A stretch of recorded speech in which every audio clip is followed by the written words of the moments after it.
असर देश की करीब 30% आबादी पर सीधा पड़ने वाला है। बड़ी खबर यह है कि मोदी सरकार ने ओबीसी आरक्षण में क्रीमी लेयर का नियम बदल डाला है।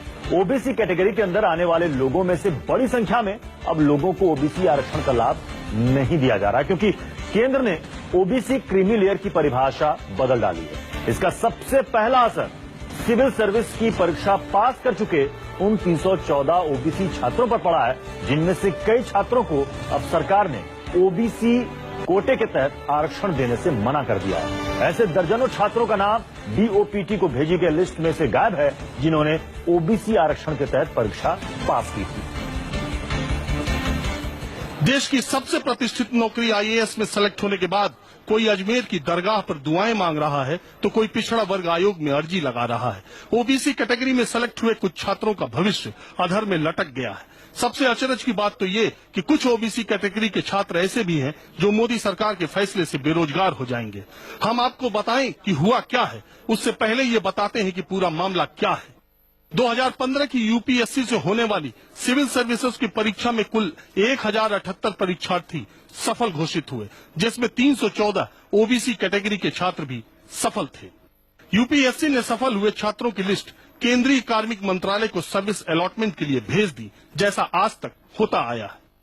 आईएएस की परीक्षा में सफल हुए ओबीसी कैटेगरी के छात्रों के घर मिठाइयां बटी, ढोल नगाड़े बजे कि उनके बेटे को लाल बत्ती गाड़ी, बंगला, नौकर सब मिलेगा। उनकी ये खुशियां कुछ ही दिनों तक रहीं और काफूर हो गईं जब डीओपीटी मंत्रालय का ये लेटर उन छात्रों को मिला और डीओपीटी ने अपने वेबसाइट से उन छात्रों के नाम हटा दिए। डीओपीटी यानी department of personal and training की वेबसाइट पर जब सर्विस अलॉटमेंट हुआ तो बहुत से ओबीसी छात्रों का नाम लिस्ट से गायब हो गया।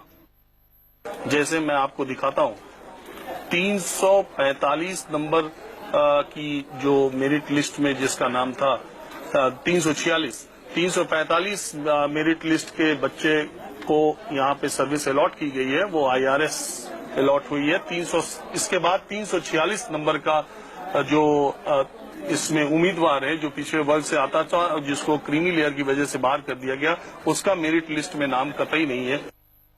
तो अब आपको लग रहा होगा कि जिन ओबीसी कैटेगरी के छात्रों को यूपीएससी ने सफल घोषित किया, उनका नाम कैसे गायब हो गया।